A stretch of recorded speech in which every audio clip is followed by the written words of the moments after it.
तुम पास आए, सब मुस्कुराए, तो आज हम लोग पढ़ने वाले हैं विद्युत बल्ब। तो बच्चों, क्या हाल चाल है हो।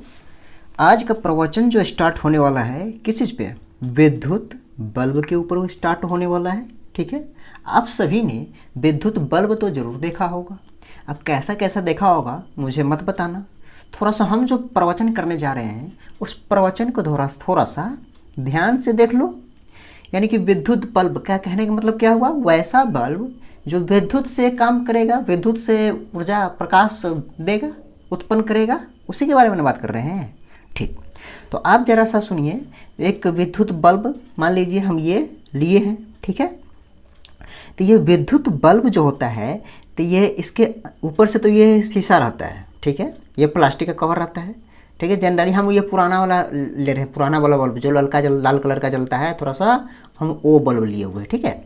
तो बताओ वो तो ये ऊपर से शीशा का रहता है, ठीक है, और उसके अंदर में ये एक तार रहता है, और ये जो रहता है ये सबसे बहुत बहुत पतला तार रहता है ये, ठीक है। तो और एक बात बताइए, जब यहाँ से करंट इसमें जाता है तो ये रोशनी देने लगता है। आखिर ऐसा होता क्यों है, हमको पहले ये समझना है। और हम इसी तार को अगर बाहर निकाल देंगे या तब अगर उसमें हम करंट देंगे तो वो रोशनी देगा? तब रोशनी वो नहीं देगा। तो आखिर इसके अंदर में जाने के बाद तब क्यों रोशनी देने लगता है? ठीक है, तो पहले हम उसको समझेंगे। तब जरा ध्यान से समझो, हम जो बोल रहे हैं उसको ध्यान से सुनना, ठीक है। अब सुनो, बॉल के अंदर निम्न दाब पर नाइट्रोजन और आर्गन जैसे निष्क्रिय गैसों का मिश्रण भरा हुआ रहता है। नहीं समझ में आया? एक बार और सुनो। बल्ब के अंदर निम्न दाब पर नाइट्रोजन और आर्गन जैसे निष्क्रिय गैसों का मिश्रण भरा हुआ रहता है। इसीलिए जब उस गैस से होते हुए और इसमें जब करंट प्रवाहित होता है, यानी कि बिजली प्रवाहित होता है, तो वही क्या बन जाता है? वही प्रकाश देने लगता है। समझ में आया? लेकिन अगर इसी तार को हम इधर बाहर निकाल देंगे, तब अगर हम उसमें करंट देंगे तो वहाँ पर आपका ये नाइट्रोजन और आर्गन जैसे निष्क्रिय गैस तो उसके कांटेक्ट में नहीं रहेगा, उसके संपर्क में नहीं रहेगा। उसके संपर्क में तो ऑक्सीजन आ जाएगा, तो इसीलिए वो रोशनी प्रकाश नहीं उत्पन्न करेगा बाहर में। और यहाँ पर क्या किया गया रहता है? निम्न दाब पर, यानी कि नाइट्रोजन और आर्गन जो गैस होता है, निष्क्रिय गैस, उसको निम्न दाब पर डाल के इसके अंदर में डाला गया रहता है। समझ में आया? चलो, ये बात तो समझ में आ गया। तो इसको लिखा दे भी क्या? चलो इसको लिख लो, लिखा देते हैं, ठीक है। लिखो, बल्ब के अंदर रहता है। समझ में आया? बल्ब के अंदर निम्न दाब पर, किस चीज पर? निम्न दाब पर कौन सा गैस? नाइट्रोजन और आर्गन जैसे निष्क्रिय गैसों का मिश्रण भरा रहता है। ये तो समझ में आया। चलो अब समझ लेते हैं कि भाई मेरे, ये जो तार जो होता है बहुत पतला होता है। अच्छा, पतला के बारे में तो थोड़ा देर के बाद हम बात करते हैं, लेकिन पहले हम बात कर लेते हैं कि ये तार जो होता है, ये तार होता किस चीज़ का है, ठीक है। तो ये तार जो होता है ये होता है टंगस्टन का। किस चीज़ का होता है? टंगस्टन का होता है, ठीक है। तो इसको कहते क्या है?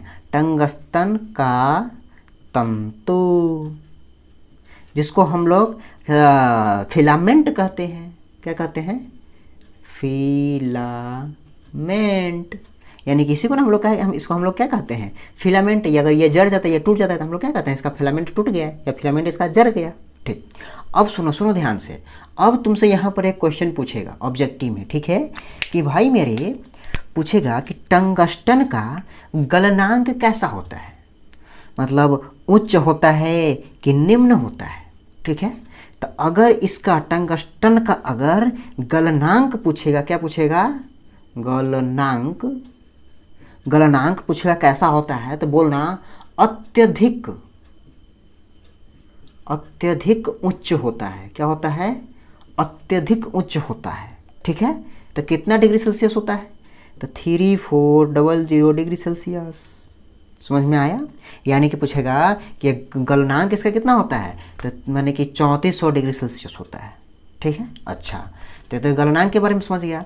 ऐसे से दूसरा क्वेश्चन भी पूछा जा सकता है कि इस तार का प्रतिरोधकता कम होता है कि ज़्यादा होता है। तो सुन लो, प्रतिरोधकता क्या होता है, कम होता है। समझ में आया? तो ये दोनों ऑब्जेक्टिव के लिए तुमको याद रखना है, ठीक है।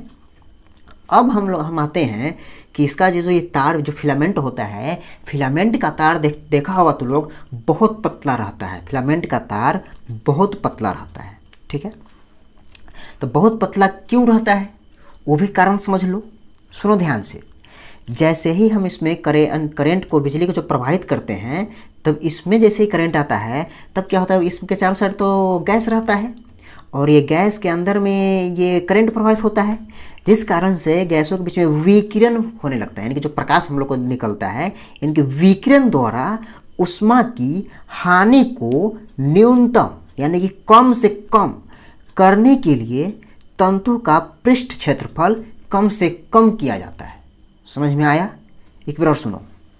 जब विद्युत धारा इस टंगस्टन के तार में प्रवाहित किया जाता है, तब विकिरण द्वारा ऊष्मा की हानि को न्यूनतम करने के लिए तंतु का पृष्ठ क्षेत्रफल कम से कम किया जाता है।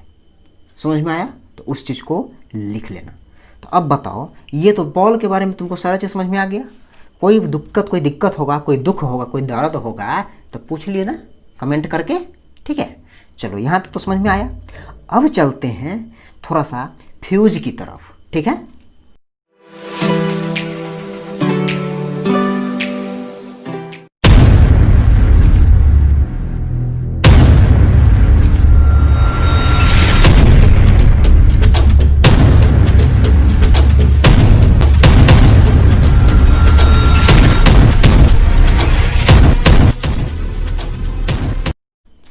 अभी जो हम लोग स्टार्ट करने वाले हैं प्रवचन, किस चीज़ का प्रवचन स्टार्ट करने वाले हैं जरा बताओ तो पढ़ के। सुरक्षा फ्यूज, यही ना। क्या तुम लोगों ने कभी फ्यूज के बारे में सुना है? फ्यूज ना कहता है कि दिमाग फ्यूज हो गया है या दिल फ्यूज हो गया है, ठीक है। तो हम लोगों को यहाँ पे किसी का दिमाग का फ्यूज नहीं उड़ाना है और न ही किसी लड़की का दिल का फ्यूज उड़ाना है, ठीक है। हम लोगों को यहाँ पढ़ना है किस फ्यूज के बारे में, तो सुरक्षा फ्यूज के बारे में। ऐसा फ्यूज के बारे में पढ़ेंगे जिससे हम लोगों को सुरक्षा हो सके। किस चीज़ की? तो बहुत ऐसे चीज़ को हानि, जैसे बॉल जल जाता होगा फ्यूज के कारण, या और बताएंगे हम आगे आने वाले समय में बताएंगे, ठीक है। तो पहले समझते हैं कि ये सुरक्षा फ्यूज होता कैसा है। तो सुरक्षा फ्यूज इस तरीके का होता है, ठीक है। तो ये तो हम फोटो बना दिए। इस फोटो में अब क्या क्या होता है, तो जो आपको जो ये ऊपर से जो दिखाई दे रहा होगा, ये ऊपर वाला लाइन, ये ऊपर वाला होता है किस चीज़ का?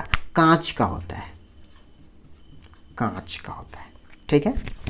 इसको क्या कहते हैं? कांच की नली, यानी कि कांच का नली होता है, ठीक है। अच्छा, अब जैसे ये दोनों साइड जो ऐसे हम किए हैं, ये किस चीज़ का होता है? ये होता है धातु का, धातु का। एक टोपी तरीके से पहनाया गया रहता है, तो इसको हम ऐसे लिखते हैं धातु की टोपी।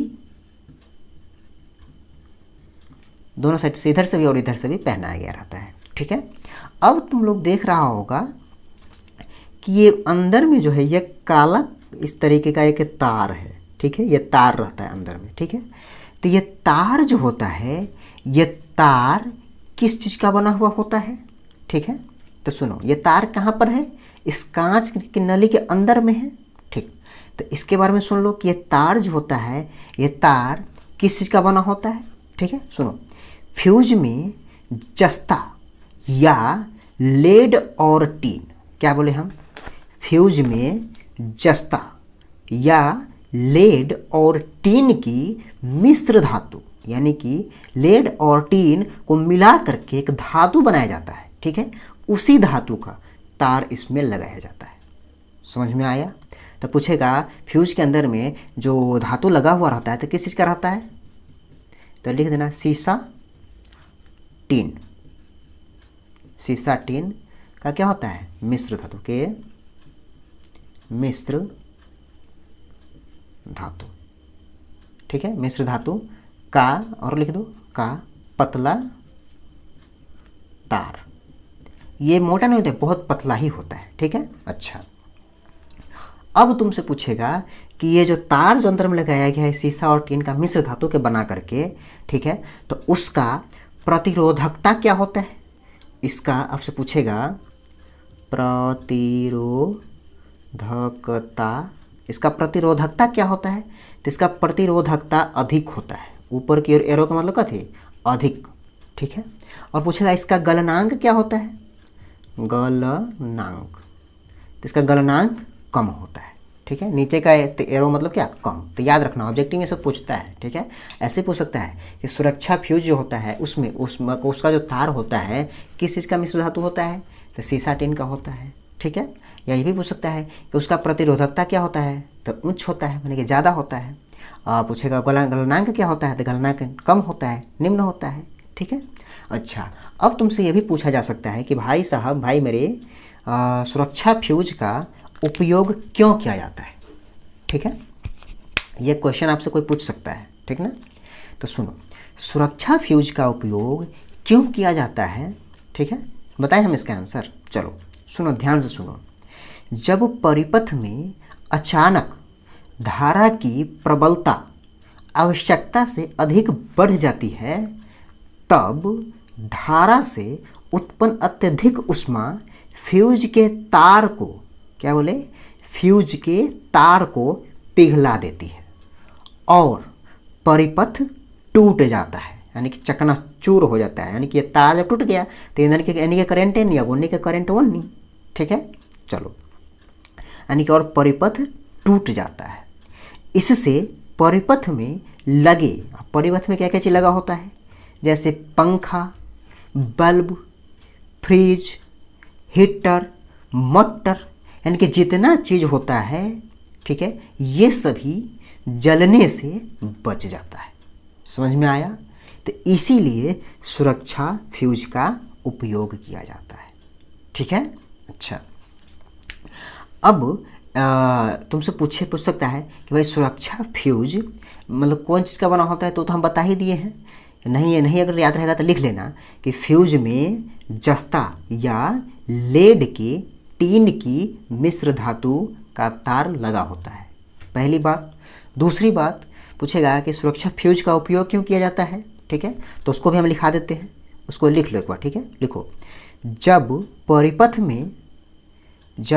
परिपथ में अचानक धारा की प्रबलता आवश्यकता से अधिक बढ़ जाती है, तब धारा से उत्पन्न अत्यधिक ऊष्मा फ्यूज के तार को पिघला देती है और परिपथ टूट जाता है। इससे परिपथ में लगे पंखे, बल्ब, फ्रिज, मोटर इत्यादि जलने से बच जाता है, ठीक है। चलो, ये समझ में आ गया। अब तुम सुनता होगा कि जैसे ये जो फ्यूज होता है, तो फ्यूज जैसे 5 एम्पियर का होता है, खरीदने जाओगे तो पूछेगा कि कितना एम्पियर का चाहिए, ठीक है। तो 5 एम्पियर का होता है, 1 एम्पियर का होता है, 2 एम्पियर का भी होता है, ठीक है। जैसा खरीदना वैसा खरीद सकते हो। तो ये 5 एम्पियर या 2 एम्पियर इस सब का मतलब क्या होता है, ठीक है। तो सुनो, जैसे मान लो हम बोलेंगे 5 एम्पियर का फ्यूज है, तो उसका अर्थ क्या होगा, उसका अर्थ यह होगा कि धारा की प्रबलता, यानी कि धारा अधिक से अधिक 5 एम्पियर से जैसे ही बढ़ेगा तो फ्यूज का तार क्या होगा, ये तार गल जाएगा। समझ में आया। यानी कि 5 एम्पियर के धारा तक ये सह सकता है, लेकिन उससे जैसे ही ज़्यादा होगा तो ये तार गल जाएगा। समझ में आया, ठीक। तो माने कि सुरक्षा फ्यूज के बारे में पूरा डिटेल से समझ में आ गया। कोई दिक्कत होगा तो कमेंट करके पूछ लेना, क्योंकि हम तुम्हारे लिए ही हम यहाँ बैठे हैं, तुम्हारे लिए ही, आप ही लोग के लिए हम यहाँ पे पढ़ा रहे हैं, ठीक है। आप हो तो हम हैं, ओके। चलो, और वीडियो को लाइक कर दीजिएगा, हमारे चैनल को सब्सक्राइब कर दीजिएगा, और आपसे मिलते हैं नेक्स्ट वीडियो में। प्यारा प्यारा सा कमेंट भी कर दीजिएगा, जो मन दिल में आए वो कमेंट कर दीजिएगा, अच्छा बुरा खराब हर तरीके का कमेंट आप कर दीजिएगा, ठीक ना। मिलते हैं आपसे नेक्स्ट वीडियो में। थैंक यू वेरी मच मेरे भाई।